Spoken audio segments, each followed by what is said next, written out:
también fue otro de los temas del día, Alejandra, ante la audiencia, que tienen que ver con el padre Silvestre Olmedo, que estaba recluido en el penal de Emboscada hace varios días ya. Recordemos que tuvo un problema de salud, supuestamente, estuvo varios días en el hospital, no iba a Tacumbú, finalmente fue a Emboscada, y hoy se dio, gracias a una audiencia con el juzgado, su liberación de la cárcel, pero va a seguir con prisión domiciliaria. No va a ir a su casa, pero sí va a ir a un lugar de retiro de los sacerdotes. Tenemos un contacto con Rodrigo. Rodrigo Cuevas precisamente estuvo esta mañana conversando con las autoridades, la abogada, también la jueza del caso, y nos explica los detalles. Rodrigo, buenas tardes, ¿cómo estás? Así es, compañero, gracias. Y la defensa del sacerdote Olmedo pidió la nulidad del expediente basado en que este no cometió ningún abuso sexual consumado.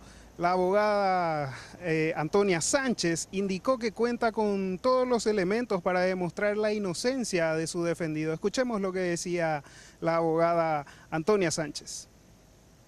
En esta revisión se solicitó que nuevamente esa calificación provisoria sea modificada, incursada dentro del 133, inciso primero, que es acoso sexual, por lo cual correspondería aplicar las medidas sustitutivas a la prisión.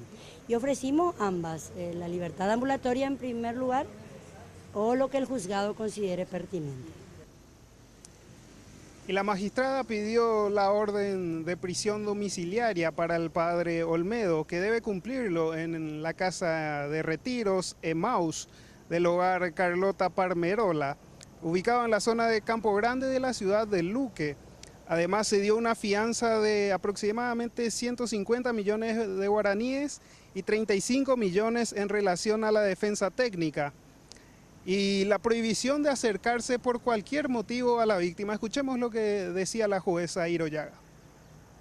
El Ministerio Público se adhirió a la revisión de medida cautelar, además al cambio de calificación del artículo 133, inciso primero del Código Penal, que es el acoso sexual. Por tanto, esta magistratura ha otorgado el arresto al mismo hasta que termine el proceso penal. Doctora, entonces ahora el caso pasa a determinarse como acoso.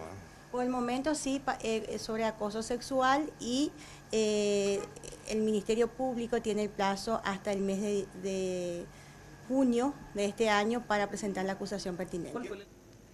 Y en las próximas horas el padre Silvestre Olmedo estará abandonando la cárcel de Emboscada, donde había ingresado al ser acusado por violación y acoso sexual. De momento es todo lo que tenemos para informar, compañeros. Desde aquí volvemos a estudio. Bueno, gracias, Rodrigo. Para aclarar nada más, él obtuvo la prisión domiciliaria, ninguna libertad ambulatoria ni tampoco libertad condicional, así que va a estar todavía bajo el control de la policía y de las autoridades hasta que el caso vaya avanzando. Pero vamos